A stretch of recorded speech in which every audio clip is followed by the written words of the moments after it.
Olá, sejam bem-vindos mais uma vez. Esse é o canal Corredores dos Transportes. O meu nome é Jorge Matos.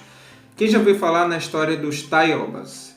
Então, alguns não conhecem, eu vou contar melhor para vocês essa história. Que alguns ônibus no Rio de Janeiro, outros estados brasileiros, chegaram a adotar esse tipo de serviço. Sendo que esse serviço, no caso do Rio de Janeiro, ele teve início não foi nos ônibus, foram nos bondes. Os bondes introduziram esse tipo de serviço no ano de 1884, final do século XIX. Para que existia esse tipo de serviço? Então, esse tipo de transporte ele era voltado para atender passageiros das camadas mais baixas da população, que eram pessoas que não tinham condições de pagar um bonde comum, isso na época, né? Então você tinha que adaptar o bonde voltado para aquele tipo de classe social, que carregava muita mercadoria, muito produto, muita bagagem, então tinha que adaptar os assentos de outra maneira. Mais à frente eu vou mandar para vocês a foto de como eles adaptavam os assentos dos ônibus, que era semelhante ao que eles faziam com esses bondes Taiobas. Mas tá, por que o nome Taioba? O termo Taioba ele é um vegetal de origem da América Central. A China e o Egito chegaram a utilizar isso há milhares de anos.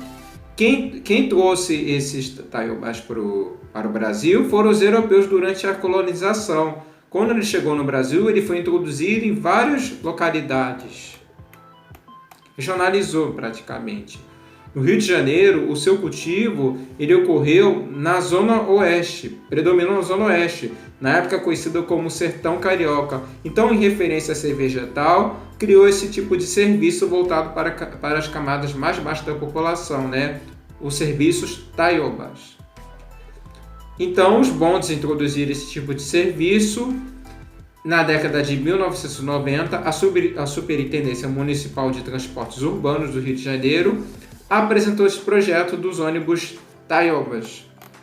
De acordo com o projeto, parte das empresas que atuam no subúrbio carioca e nas áreas rurais tiveram que adotar pelo menos 20% da sua frota com esse tipo de serviço, justamente para atender essas pessoas mais pobres, pessoas de camadas mais baixas, que costumam levar grande volume de mercadoria. Então esse serviço nos ônibus ele foi apresentado no projeto na década de 1990. Inclusive, de acordo com a pesquisa, a primeira linha que vai implementar esse serviço foi a linha 790 Cascadura-Campo Grande. Na época, eu não sei se era operado pela Bangu ou se era pela Oriental, gente. Confere para mim, tá? Deixa o comentário aqui embaixo.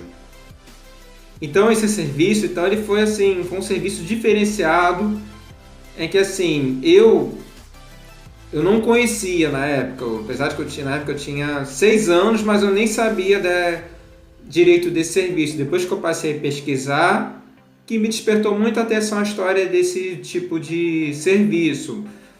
Algumas cidades da zona rural, não sei se continuam com esse tipo de serviço. Se continua, deixa um comentário aqui. Vocês que é de outras cidades do Brasil, deixa um comentário a respeito do que vocês acham desse tipo de serviço. Tá? Esse vídeo ele é mais curto, mas a história ela é muito interessante.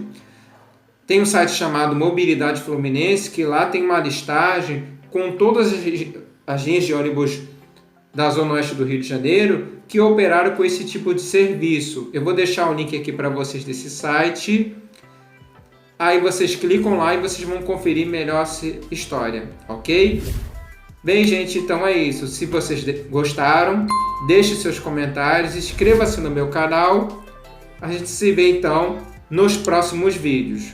Bye, até mais!